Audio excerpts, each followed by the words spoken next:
Donc, moi, je m'appelle Geoffrey Lebourg et j'ai 24 ans.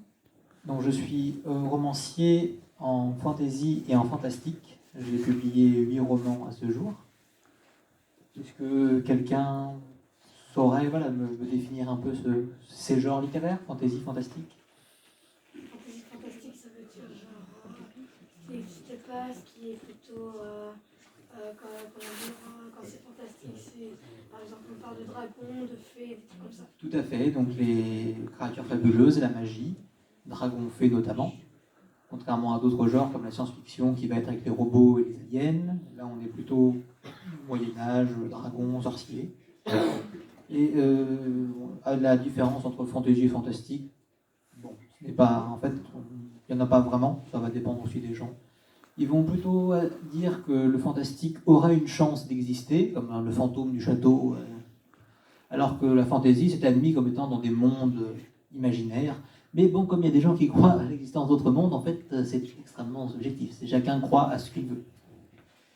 Et donc, moi, voilà, j'ai fait tous mes livres qui sont avec des personnages différents, ce sont plusieurs séries, mais dans un même univers. Cet univers, ça va être celui des gardiens, qui sont des esprits magiciens, et qui ont pour mission de maintenir l'équilibre entre la lumière et les ténèbres. C'est un rôle de médiateur ou d'arbitre, en fait, une quête qui l'occupe en permanence, qui ne peut pas se terminer. Et voilà, moi j'ai un lien particulier avec l'enfance, puisque ces personnages, je les ai inventés quand j'avais à peu près 6 ou 7 ans, dans la cour de récréation. C'est avec mes amis que j'ai pu aussi les faire développer, leur faire arriver tout un tas d'aventures. Et j'ai tellement aimé ces aventures que justement, je me suis mis à écrire quand j'avais 11 ans. Donc voilà, pour essayer de ne pas oublier un peu tout ce qu'on a inventé. Et puis, ça m'a tellement plu d'écrire que j'ai commencé à faire des histoires.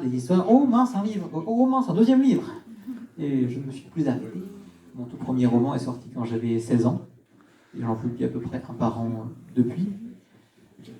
C'est Alexandrine qui parlait aussi de l'univers des contes. C'est quelque chose que j'ai beaucoup étudié par plaisir. Avant d'être auteur, je suis un grand lecteur. Mais notamment, les contes ont cette petite magie, ce rapport au merveilleux qui m'intéressait beaucoup. Et dans mes 2 premières séries, justement, c'est en fait à chaque fois une série de voyages et qui sont conçus un petit peu à la manière des contes, avec ce qu'on appelle un schéma narratif, des éléments qui vont revenir, partir souvent d'un même point de départ pour arriver à quelque chose qui va aussi être à peu près la même fin, mais tous les éléments à l'intérieur vont changer. C'est un exercice de style, en fait, de faire des variations d'une même histoire avec un début et une fin qui se ressemblent à chaque fois. Donc, voilà, ce que je fais est exposé de ce côté-là. Donc, les chroniques des gardiens, comme je vous le disais, ce sont ces esprits magiciens. Alors, il y a quand même un petit élément déclencheur dans leur histoire, c'est que face au nombre de problèmes qui ne cessent d'augmenter, ils se retrouvent débordés. Donc, les gardiens expérimentés, qui connaissent la magie, mais voilà, ils ne peuvent pas être partout à la fois. Ils vont donc devoir recruter des adolescents pour être les nouveaux gardiens qui vont venir les épauler. Sauf que ce sont des jeunes gens qui, eux, par contre, ne connaissent strictement rien et qui vont devoir apprendre. Et donc on va avoir, dans tous mes romans, quels qu'ils soient, mais notamment dans ceux-là, la thématique de la transmission entre les générations, du fait de l'apprentissage. Toujours en lien avec la magie, l'aventure, un peu d'humour, et des voyages, puisque donc, mes personnages voyagent en permanence. Et de savoir qu'est-ce que ça va leur apporter en fait, de voyager, de rencontrer d'autres peuples, des créatures fabuleuses qui vont être plutôt amicales, ou plutôt hostiles, ou neutres, tout simplement. Je tiens aussi à préciser que la quasi-totalité des créatures fabuleuses qui sont dans mes romans existent, entre guillemets, en tout cas elles sont présentes dans le folklore du monde entier. Donc elles peuvent venir d'Océanie, d'Amérique, d'Asie, d'Afrique ou d'Europe. Je me suis beaucoup intéressé à tout cela. Et je trouvais intéressant, plutôt que d'inventer des créatures, eh bien de faire revenir un peu toutes ces bestioles dont personne ne connaît l'existence quasiment, parce que dans les livres de fantasy, on va voir le dragon, oui, d'accord, la licorne, bon, ça va, le phénix, tout le monde voit ce que c'est.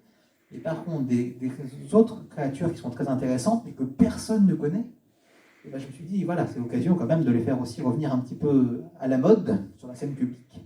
Et il y a un petit lexique à la fin de chaque livre, justement, pour retracer un peu toutes ces créatures.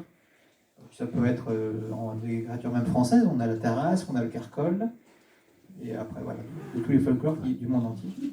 Donc, les Chroniques des Gardiens, mon tout premier roman, avec le tome 2 et le tome 3. Et comme ça fait un certain temps, j'ai fini par les sortir en intégrale aussi. Ça sert à caler les portes, mais ça sert aussi à lire. Bon, ça fait un peu dictionnaire, mais au moins, vous avez tout en un. C'est plus économique, mais il faut être sûr de soi.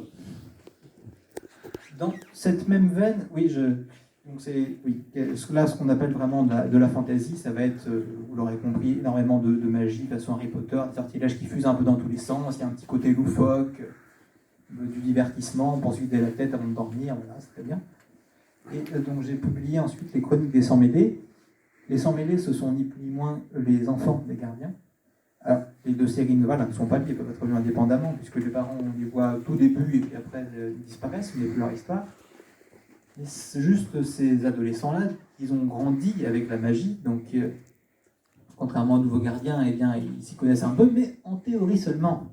Et donc le premier jour où ils vont devoir aller à leur tour sur le terrain, eh ben, ça va être beaucoup moins drôle. Comme beaucoup de choses d'ailleurs, la première fois que papa et maman ne sont plus là pour aider, c'est compliqué. Vous qui vivez en internat, je pense que vous avez déjà une petite expérience de question. Et donc voilà, on reste sur quelque chose de très imaginaire, de l'aventure, des créatures, des sortilèges. Là, simplement, comme aussi moi j'étais un peu plus vieux quand je l'ai écrit, j'ai davantage développé le côté psychologique en relation amoureuse, puisque c'est le thème aussi du jour. Alors après, je suis passé sur les Chroniques du Nouveau Monde, et là, je me suis un petit peu réinventé, je me suis posé des questions, on va dire, puisque c'est aussi à force d'étudier les contes, j'en suis venu à étudier des mythologies. Je pense que tout le monde connaît un petit peu la mythologie grecque, Zeus, Poséidon, ce genre de choses. Bon, ça a tellement été utilisé ces dernières années que tout le monde voit à peu près ce que c'est, mais c'est pareil, c'est comme pour les créateurs fabuleux, en fait, il y a des panthéons, c'est-à-dire des ensembles de dieux qui existent dans tous les folklores de toute la planète. Et voilà, moi j'en ai étudié à peu près une quarantaine, pour aussi, dans mes romans, les faire un peu revenir, puisque cette jeune héroïne, qui s'appelle Salamandre, eh bien, va, sans le vouloir, être toujours confrontée à des dieux qui ne sont pas toujours bien intentionnés. À la base, c'est juste une petite villageoise qui n'avait rien demandé à personne, elle est tranquille, hein. Mais bon, un jour, il y a une déesse qui vient la voir et qui lui dit « Écoute, il faut que tu fasses un grand voyage pour moi, mais ne t'en fais pas, c'est en ligne droite, il n'y aura pas de problème. » Évidemment, il y aura quelques problèmes. Sinon, je n'ai pas d'histoire. Mais du coup, voilà, ça va être aussi ce voyage donc, de cette jeune fille qui va se découvrir quelques pouvoirs magiques, qui va, et un petit peu, malgré elle, devoir faire un tour du monde, puis un deuxième, et rencontrer, on revient aussi là-dessus, sur tous ces peuples qui vont être assez différents du sien. Et en fait, ça va vraiment lui ouvrir l'esprit, de se dire qu'il y a des gens qui ne pensent pas comme elle, et qu'est-ce que quelqu'un a raison, quelqu'un a tort? Non, en fait, tout se vaut.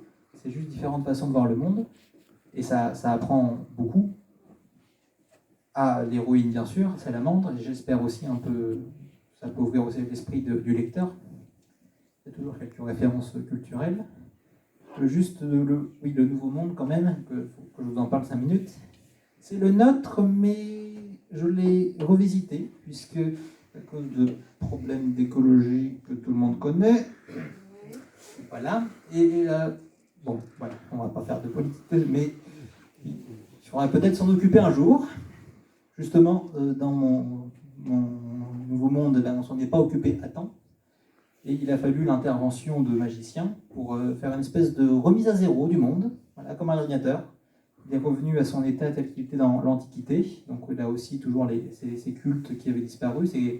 Je me suis renseigné sur d'autres points, la façon dont les gens pensaient, mangeaient, s'habillaient, construisaient leur maison. Et ouais, une quinzaine de cultures autour du monde. Et donc Salamandre doit aussi partir à leur rencontre.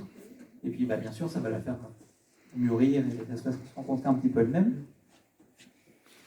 Mon dernier roman, enfin, qui est sorti il y a à peu près un an, eh bien, il s'appelle Les 7 reliques.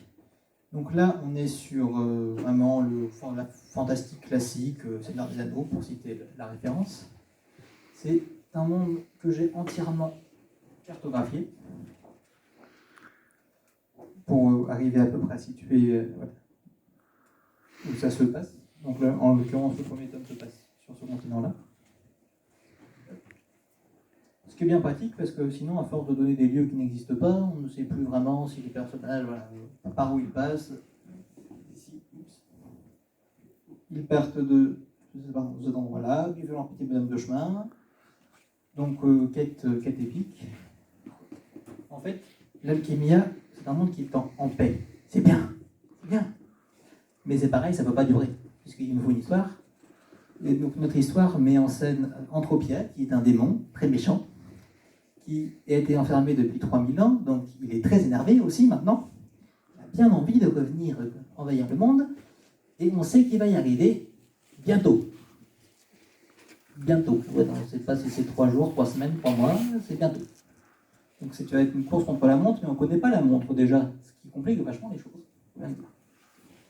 Et donc pour l'arrêter, il y a une prophétie qui parle d'une jeune fille, Cordélia, qui n'est pas au courant qu'elle doit sauver le monde, qui n'est pas formée, c'est pas grave, on a l'habitude. La petite originalité, c'est que quand on va lui dire « va sauver le monde », elle n'a pas envie. C'est que faut pas croire que tout le monde a envie d'aller risquer sa vie. Là, il y a des gens qui disent juste « non, j'ai assez de problèmes comme ça, c'est bon ». Mais elle n'a pas le choix, donc elle y va quand même. À contre-cœur, mais elle y va.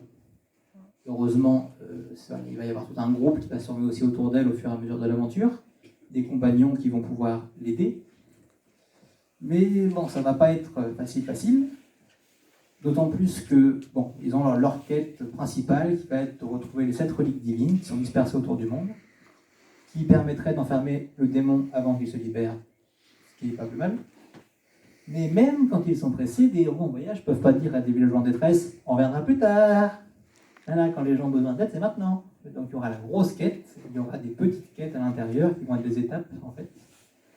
Et comme toujours, le voyage va aussi permettre à Cordélia d'apprendre des choses sur un peu tous les sujets, la vie, l'amour, la mort, la politique, on n'en fait pas, mais dans son monde, il y en a un peu. Et donc, c'est un peu un petit tour d'horizon de tout ce que j'ai pu produire. Nous allons passer sur les extraits.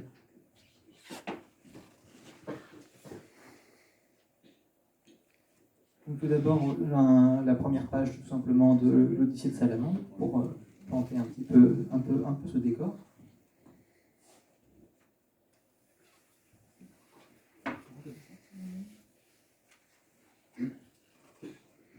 Le cerf broutait tranquillement dans la forêt.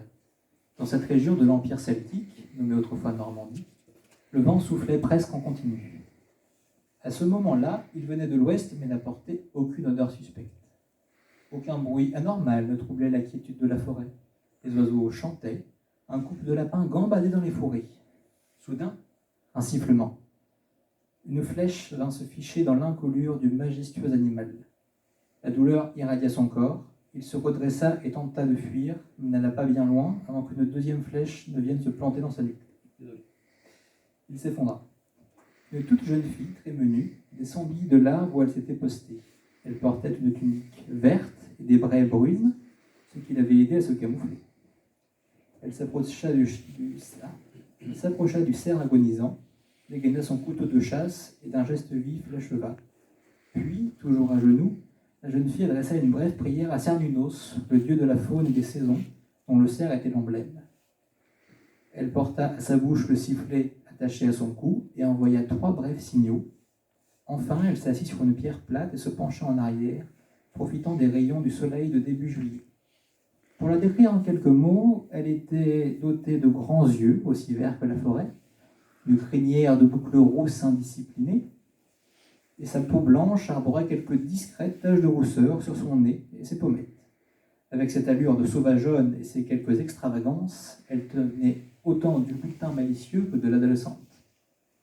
Nous avons notre personnage de Salamandre, qui, vous le voyez à son arc, est une chasseuse. C'est pour voir son village, elle ne voit pas ça par plaisir. Mais vraiment une simple villageoise qui n'imaginait pas qu'elle allait devoir passer par 4 continents pour pouvoir arriver à sa destination, donc, dans son premier voyage, que j'ai appelé l'Odyssée de Salamandre, aussi en référence à l'Odyssée d'Homère. Un voyage qui n'a que des complications. Je vous propose un deuxième extrait qui se passe au Japon, qui va être une de ses destinations.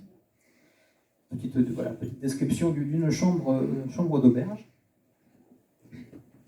Le sol était totalement recouvert de tapis moelleux formés de couches de paille entrecroisées. Le sol meuble était une table basse située en plein centre et entourée par 4 coussins. En voyant Salamandre s'asseoir maladroitement dessus, Ryu précisa qu'il fallait plutôt s'agenouiller. En Orient, c'est ainsi que les locaux prenaient le repas, écrivaient ou exécutaient toute activité requérant une table.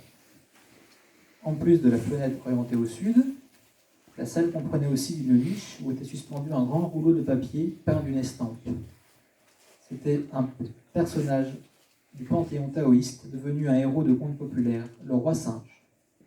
Une cloison plus fine, dont le panneau coulissait, se trouvait à droite. Salamandre l'ouvrit et visita la chambre, meublée simplement de 2 nattes en coton pourvues d'un oreiller rempli de haricots secs. Il y avait aussi une petite fenêtre. Ryu s'amusa à nommer, en japonais, les différents éléments de la chambre. Tatami pour les tapis, kotatsu pour la table, zabuton pour les coussins, tokonoma pour l'alcôve, kakemono pour le rouleau, shoji pour la cloison, futon pour la natte. Salamandre nota soigneusement ces mots dans son carnet. Vous l'aurez compris, je pense, Salamandre est une jeune fille qui est très curieuse. Certains disent que c'est un défaut. Moi, je pense que c'est plutôt une qualité. Et comme elle va rencontrer tout un tas de peuples qu'elle n'imaginait même pas exister, eh bien, elle va aussi tenir son petit carnet de notes pour essayer d'apprendre un petit peu sur eux et de ne pas tout oublier. Là, j'ai pris l'écrire sur le Japon, puisque la culture japonaise m'attire particulièrement. Je pense que comme vous, j'ai grandi avec les mangas et les animés aussi. Donc, voilà. On apprend des choses et puis ça va où, voilà. Tiens. Je me suis attardé plus sur le Japon traditionnel aussi que sur le Japon qu'on voit en manga. Je vais vous dire enfin un petit extrait de l'autre livre, les 7 reliques. Cet extrait-là, voilà, c'est ce que je vous disais, ça fait partie de toutes les choses que l'héroïne Cordelia va pouvoir apprendre. C'est un extrait qui parle des émotions, puisque c'est notre thème du soir. Donc c'est un dialogue entre cette jeune fille qui a tout à apprendre du monde et Ember, qui est un autre personnage qui va être un peu la sage du groupe, qui va l'aider à apprendre.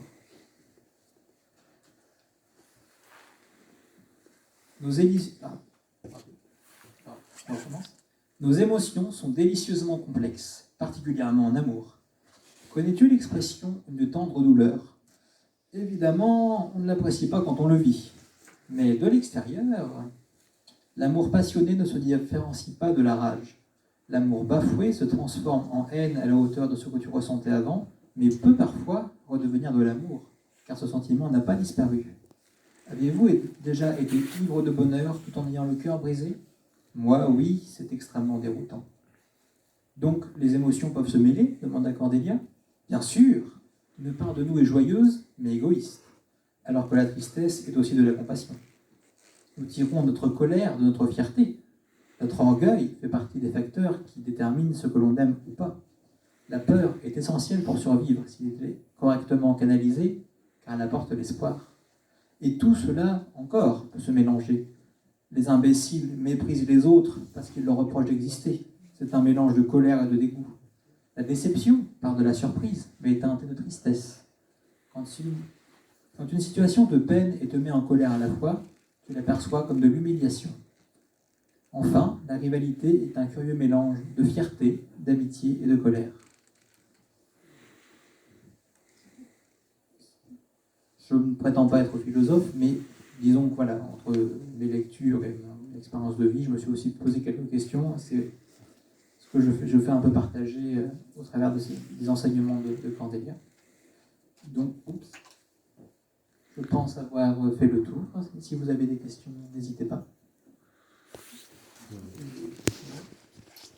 Oui, quand est-ce que vous comptez en publier ?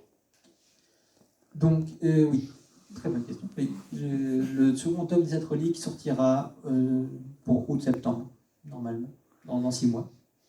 Le projet du Chronique du Nouveau Monde et les livres sont bien avancés. C'est ce qu'on disait aussi, les confinements, ça aide, ça donne du temps.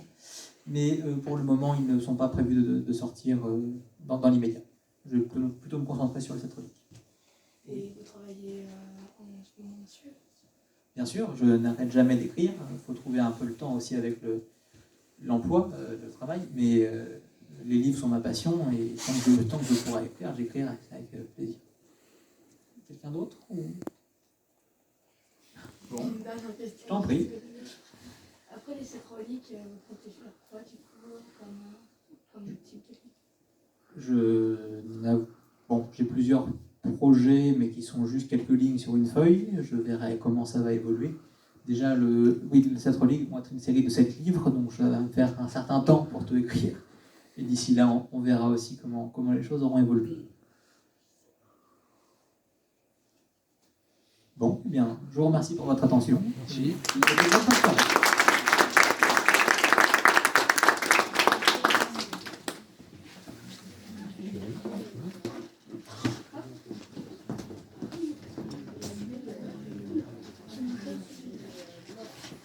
C'est vrai. Très bien.